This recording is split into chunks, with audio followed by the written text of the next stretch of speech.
What does personal brand have to do with sales?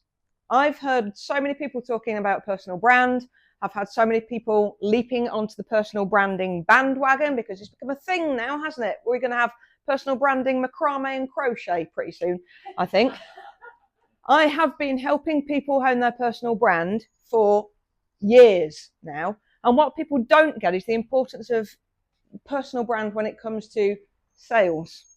Now, I am not a sales coach, but I am, at the risk of blowing my own trumpet, let's move that, bloody good at sales. And I help other people to get bloody good at sales. It's just not something I wanted to do full time, but it does form part of my business. When I'm helping other people to grow their businesses, of course, we have to cover sales. But people need to know who they are. And this is what we're missing. So if you're not sold on it, I'd normally have a much whizzier presentation for this, by the way, but today you've got a hastily drawn up flip chart from last night at about 10:30. So, a couple of stats. I'm going to take you through some of my connection catalyst methods tonight. That makes it sound sexy, doesn't it? So, 92% of people trust recommendations from individuals over brands. 74% of them are likely to trust somebody with a respected personal brand. So there's loads of stats here. I'm not going to read them all out to you, but I'm going to flip through it. You can read yourself. There are some really, really powerful stats out there to back up the importance of personal brand when it comes to your sales. But what is your personal brand? Let me just blow one big myth out of the water first. You cannot create a personal brand. So when you see all these big shiny teeth gurus telling you that they're going to help you create your personal brand, you can't, because it's who you are. My personal brand is not the fact that I have my Unleash Your Awesome across my boobs. There you go, Ruth, just for you. It's not the pink hair. It's not the jacket. It's what's in here. This is what's important. And it's why it is so important for people to learn how to tell their story authentically. So many people teach other speakers, other businesses to embroider their story a little bit. Just turn it up a little bit there. Nobody will know. Turn that bit up a bit. Just say that happened. That's all well and good until you're at an event and somebody in the back row was there at the time and says, didn't go down that way. It can take you years to get to the point of having a respected personal brand. It can take seconds for you to trash it. So let me take you through something I call milestone mapping, which is how you can do it. If you want to take some notes here, you can. If you want to take pictures of this, you can. This is a technique that will allow you to drill down into your authentic story, tell your story, and later on, I'll teach you how you can connect that into sales.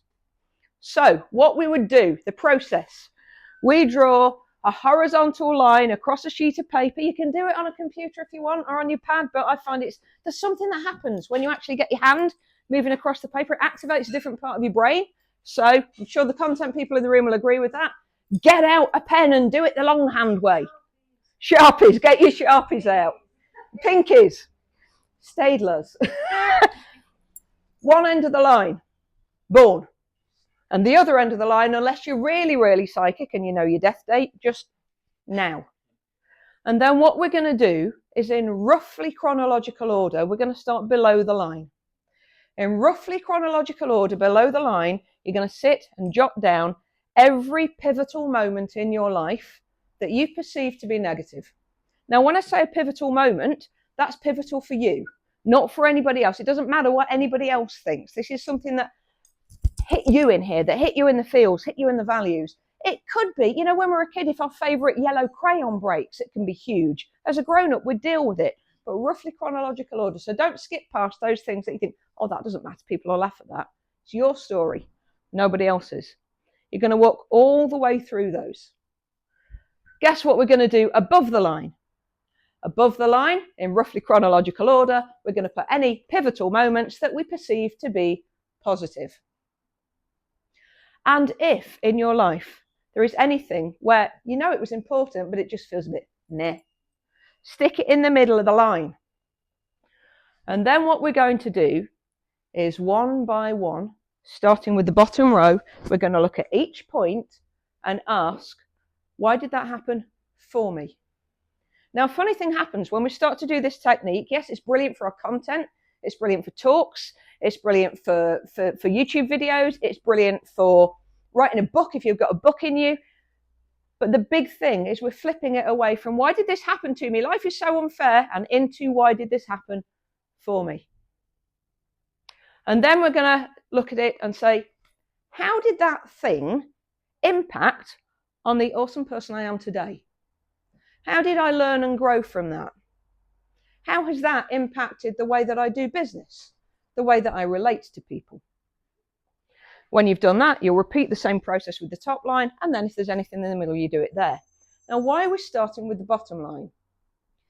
I bet when you write this out at first, your bottom line will be crowded AF. In fact, I couldn't get everything on here when I just jotted it down. But how do we do it? So if I pick one of mine, let's go for domestic abuse. I talk about that a lot. Why did that happen for me? Well, it really taught me to connect in with my values.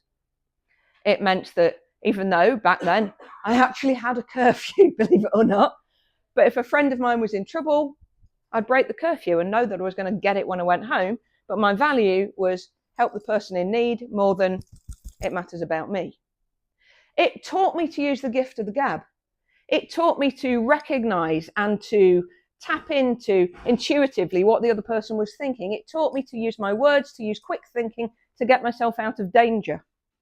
And ultimately, it taught me that I was and am a lot stronger than I believed myself to be. How does that relate to business? Well, values are so important to me now. If that hadn't happened, would I be so connected into my values and what matters to me now?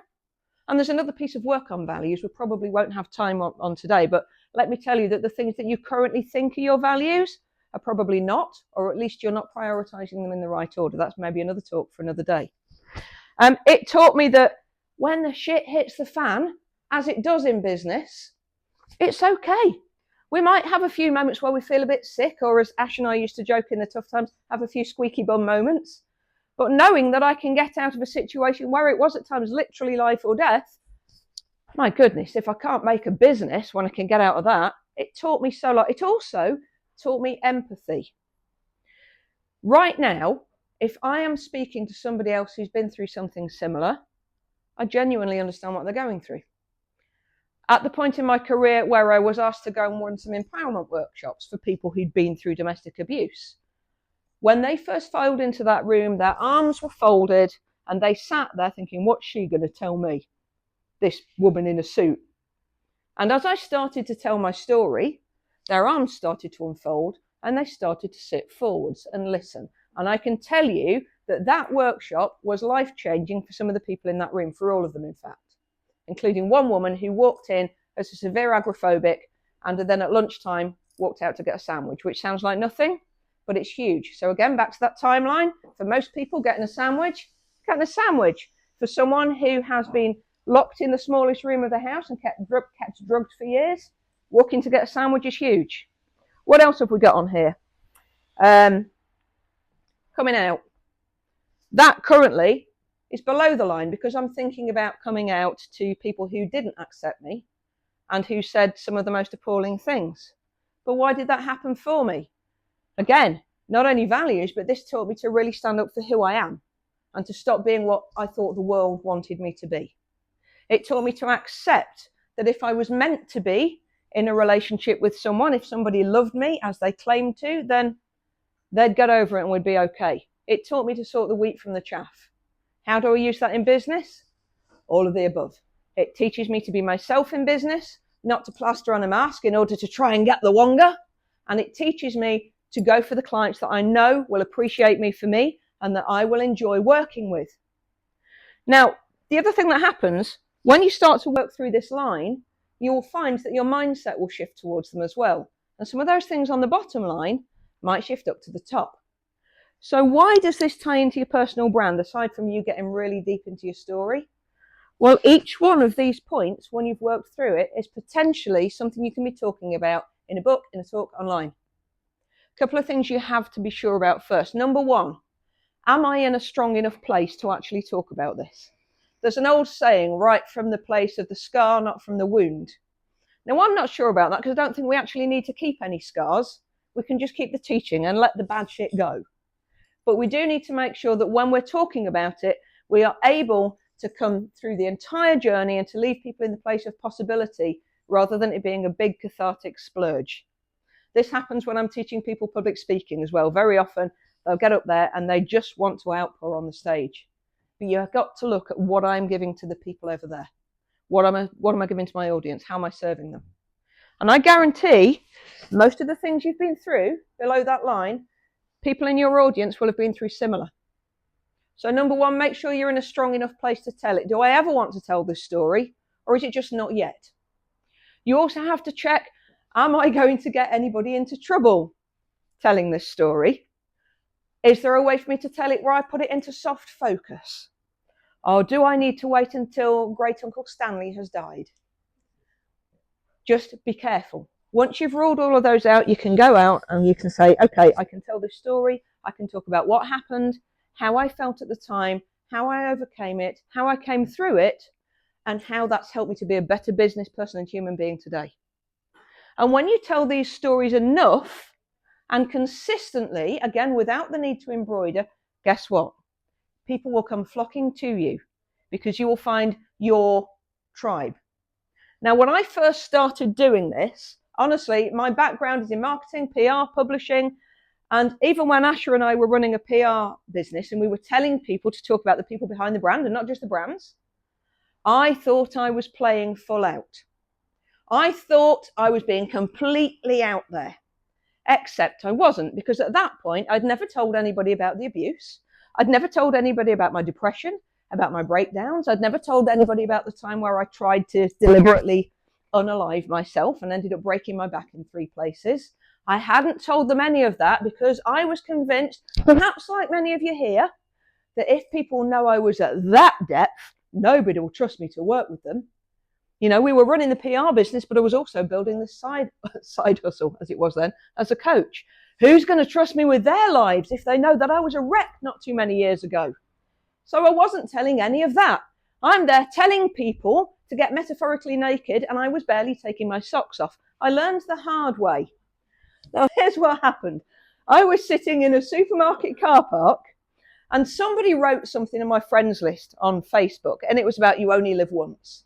And I started to write this long, convoluted reply about, I'm not sure you do only live once, but this is the only one we've got now, and you need to do this, this, this. And while I was writing it, I thought, this is going to take forever. And I had this moment of courage. I thought, it's okay. It's Facebook. It's just your friends. What if you just tell them what you've been through? What if you just fess up about the abuse and about the depression and about trying to check out, and couldn't even do that right, about all of those things that I've been trying to hide, but show them how far you've come and say that you're so happy. I was so delighted that I did fail in that attempt. Everything I would have missed and everything I've been able to achieve since, that those experiences have given me the heart and the mindset and the fortitude to go through. And I told the story, and I hit send, and my fingers were gripping the steering wheel so hard they were going white. And I took a breath, and I really wanted to delete it, but it was okay. I left it. But then what happened was, a few moments later, this will date it, I had a BlackBerry with a rollerball at the time. And it was before the days that Facebook had the other message group. And so everything just goes into one place. I started to get messages from people I'd never heard of. And they were saying things like, I've just sent your video to my niece, who has been struggling with wanting to stay alive for years. And on the basis of your video, she's decided she wants to say yes at life and she's going to give it a go. And I got chills. And I got more and more messages like that. And I thought, who are you and where did you find me and who sent you? And it was then that I recognized that, to my folly, I had forgotten to hit friends only. And my video was going viral. I was convinced I had tanked my burgeoning business. I had tanked my blossoming new career. Instead, the opposite happened. More and more people came to me and said, I know you'll understand what I've been going through. And it didn't mean they'd been through abuse. I didn't get typecast as the abuse lady that I was fearful about. Instead, I can trace every bit of success I've had today back to that video. Not only did it go viral, I ended up in Huffington Post, BBC Radio, Diva, Kindred Spirit, The newspaper where I grew up ran a double-page spread on me. I got work with our local regional council running these empowerment workshops for people who'd been through domestic abuse. It went ballistic. And that is when I learned the power of doing this properly. So what that's going to do is pull people into your sphere who might otherwise have not known that you existed. When we stop selling and start serving, something magical happens. But there's something else I want to talk to you about. How can, instead of when you wake up in the morning saying, how can I sell more, flip it to how can I serve more? That brings you back in there. Let's skip past these. And let's take you to my strategic content alchemy. They sound very sexy, don't they? This is really simple. One of the things I teach all my clients to do when it comes to sales is to know who they want to have as clients. Not who do you want to sell to, who would you love working with? And I encourage all of them to keep a rolling hit list of 5 people or businesses they would love to do work with. And then get right down to finding out who is the decision maker at each of those businesses, or who is the individual. And this is where you can use LinkedIn beautifully. So outside of that 5 list, let's pick 3 sectors that you know you'd love to work with. So when I did this for the first time, I went, banks. I know I could give something to banks and building societies. They're all caught in that little bubble. I think I could give them more. And then I went, which ones? And I went, NatWest, Royal Bank of Scotland, HSBC. And then I went onto LinkedIn and I searched for those company pages. And if you're on freebie LinkedIn, you might want to just accept one of those premium month offers and just really hammer it. I found the decision makers, or the people who looked like the decision makers, just at those 3 businesses. And I sent connect requests. At the same time, I'd made sure that the content at the top of my page on LinkedIn was something relevant. So I wanted to speak for these businesses. So I made sure that I got content out there that were things like testimonials, speaker show reels, talking about how I work with organizations, how I help them break the glass ceiling, all of that stuff that I knew they'd like. So when these people got my connection request, what's one of the first things you do when you get a connection request on LinkedIn and it's not an obvious spammy sale? You go and look at the profile. So what happened, I got the acceptances, they went and looked at my profile, and I kid you not, the first time I did this, within 48 hours, I had contact from Royal Bank of Scotland saying, we've got this event coming up, we've never brought in an outside speaker before, but we've seen what you're doing on LinkedIn and we'd love you to come and speak for us. And that was the beginning of a beautiful relationship that took me into work with RBS and NatWest, so 2 of those on my hit list. I kind of let HSBC go after that. That is how it can work. I have used this process time and time again. If you get that mix right of showing who you are from the heart, showing who you really are, and showing how you help people, you don't want to just be doing the heartfelt stuff, but you need a good mix. When you're doing a sales thing, by the way, sell blatantly. Don't try and hide a sale in another post. That just makes people feel they've been defrauded and they get pissed off. So be blatant with your sales. But if you are giving enough service-led content, by the time you actually do a sales post, people will trust you. They'll believe in you.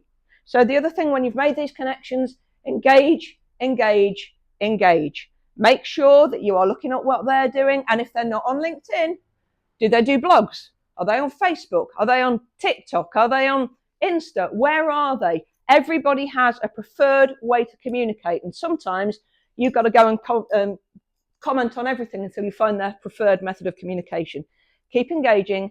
Keep building those relationships, and it will work for you, I promise. If you have anything else you want to ask about, here's me. Come and find me. If you want help, if you get stuck, let me know and I will help you. But that's why you need to build your personal brand in an authentic way, and you need to really get strategic with the content you're putting out there when you build the connections for the businesses you want to have as clients. Thank you very much.